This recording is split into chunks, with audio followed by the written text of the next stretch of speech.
If you want to support me on Patreon, click the element on the end screen. Hey guys, what's up? Tyler here. So, as many of you know, I've been a longtime fan of film, as well as film history. I've always been fascinated with the way that the medium has evolved over the years, and it's always been interesting to me to explore the history of one of my favorite genres, science fiction. In that vein, there's one film from the 1970s that caught my attention a few years ago. I'm talking, of course, about La planète sauvage, or Fantastic Planet, as it is more widely known, perhaps. What? You haven't heard of it? You haven't seen it? Well, you're in for a treat because until the other night, I hadn't seen it either. When I say I came across this film a few years ago, what I really mean is that I watched some other people review it on YouTube, but it was upon the suggestion of a friend of mine that I actually decided to take a look for myself, and wow, this film is something. I'll put it that way. It's not easy to put into words my experience with Fantastic Planet. This experimental animated feature film that was a co-production between France and Czechoslovakia that was panned by some critics, praised by others, and has flown under the radar of the mainstream culture for so long that I can't even say it has a cult following. It just exists. So what is this film, really? Why is it called Fantastic Planet? What are my impressions of it? What's it about? What do I think it means, quote unquote? Well, the answer to all those questions and more is coming right now. Oh shit. One thing that I should preface this review/analysis video with is that many say that this film cannot be properly viewed unless you are under the influence of some mind-altering substance. So that's exactly what I did. Well, kinda.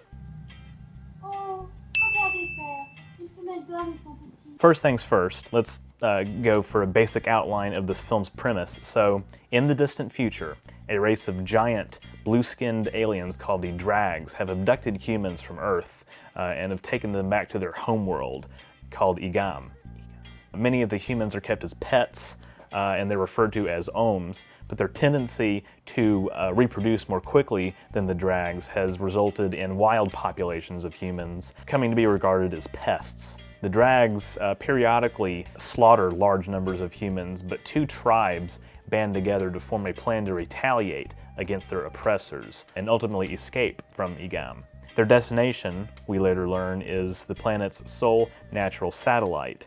That is the Fantastic Planet, in fact, also referred to as the Savage Planet, or the Wild Planet, as directly translated from the French title. So right away, it's easy to see how this film has come to be regarded as an allegory for things like racism and even animal rights. It does a pretty effective job of conveying a sort of what if the roles were reversed type situation in regards to these allegorical connections. In the opening sequence, we see a group of drag children playing roughly with a human mother who is carrying her infant.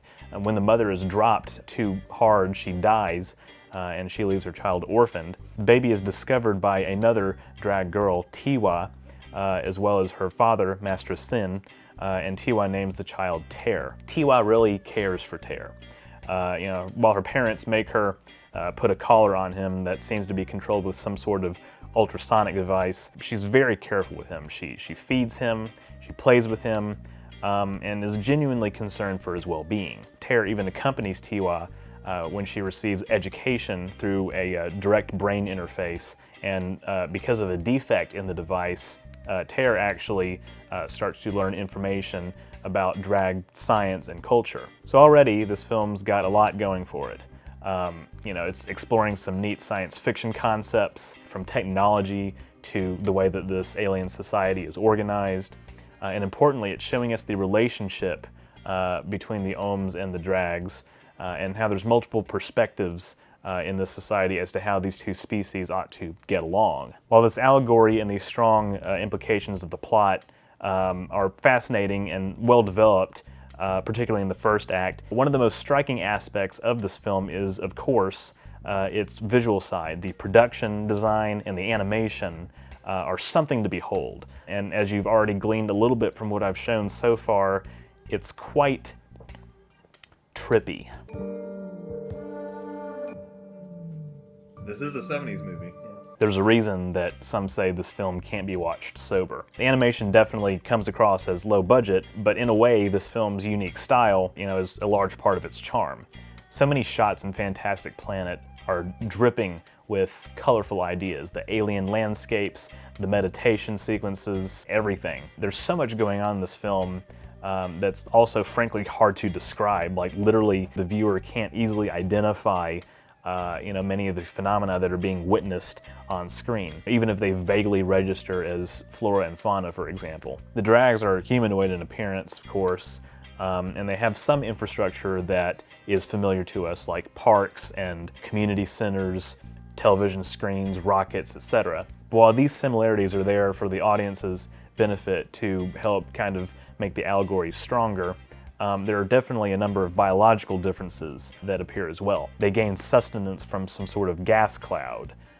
They blend into the floor when they sleep. They do this. Are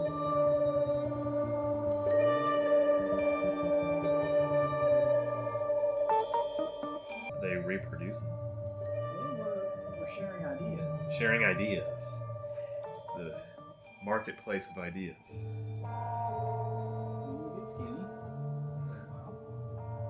And that's just the tip of the iceberg. Besides the drags, there's also a shit ton of other stuff in this film that is even more alien. And well, I frankly don't know exactly how to feel about it.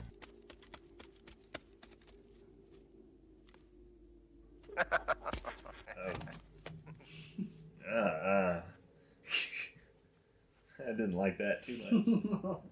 The society portrayed in this film is quite fascinating to me. As I mentioned, on the surface, there's some similarities that help us register that the drags are not totally unlike us.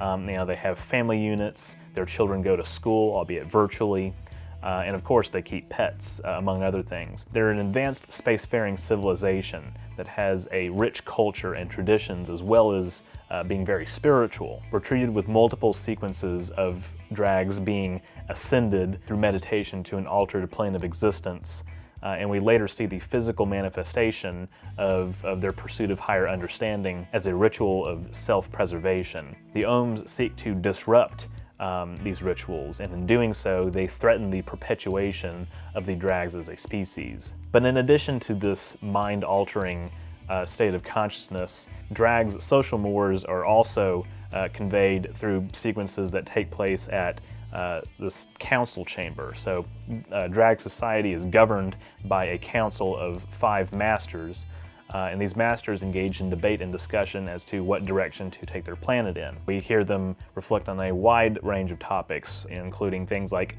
industrial manufacturing reports, and as well as how to deal with the Ohm problem. They even meditate together. They mix their molecular structures to gain better understanding of each other's positions, as well as gain further synchronicity. It's not entirely clear whether this council's membership ever increases or decreases. We don't know how often the members or the masters might rotate out in and out through elections or some other means, but they're insanely long lifespans because a week for the drags is like a number of years for the humans. Their insanely long lifespans indicate, to me at least, that the masters probably serve a very, very long tenure. As some have pointed out, drag culture is somewhat paradoxical in nature. While they are certainly hyper-advanced in many areas, there are still a significant number of drags, honestly the majority of at least those we meet on screen,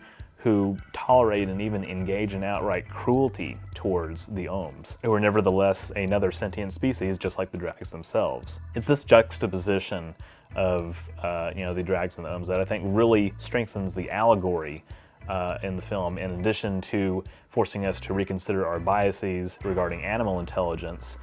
This film also forces us to reconsider our conceptions of what progress truly is. That's what I get out of it, at least.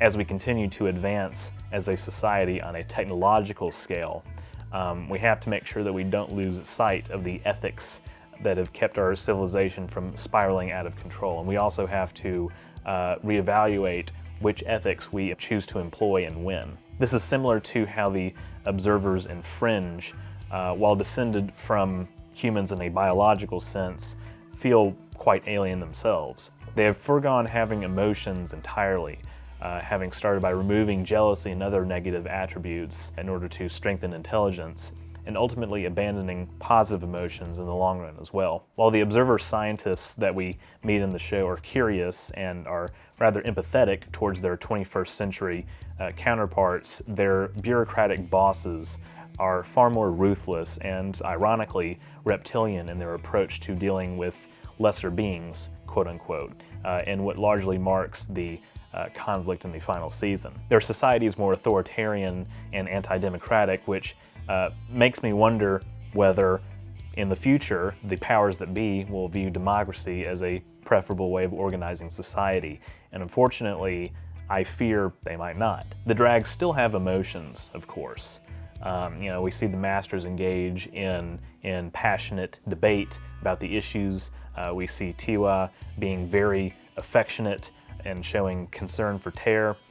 We see the drags' meditations often taking the form of what resembles romantic interactions. While they're definitely colder than humans on average, which does, I think, kind of hinder their characterization, they're still familiar enough to us on an emotional level that we can identify the connection between the drags and the ohms with the relationships that we have with each other on this planet, as well as the relationships that we have with more vulnerable populations of animal species with which we share our own fantastic planet. Ultimately, I think it's these elements of the film that make it work. Its relatively short runtime of 72 minutes, as well as its skeletal narrative structure, set it apart from other cinema, not just of this era, but in general, that tackle similar socio-political commentary, just with a lot of added appendages. But because this project is experimental, the visuals shine and even dominate, and that's not necessarily a bad thing, but it does lead, I think, to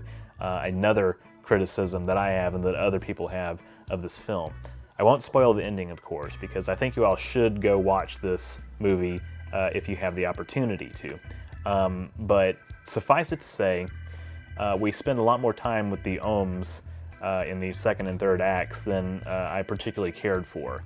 And it was a little difficult for me to relate to the human characters who dominate the screen. As Tiwa grows older and starts to lose interest in spending all of her free time with Tear, he runs away and he takes her brain interface device with him. He's eventually taken in by some untamed ohms, and they use his knowledge as well as the knowledge gained through the device to help formulate their escape plan. Without giving away too many plot details, I just feel like we didn't see Tiwa nearly enough, especially after the first act.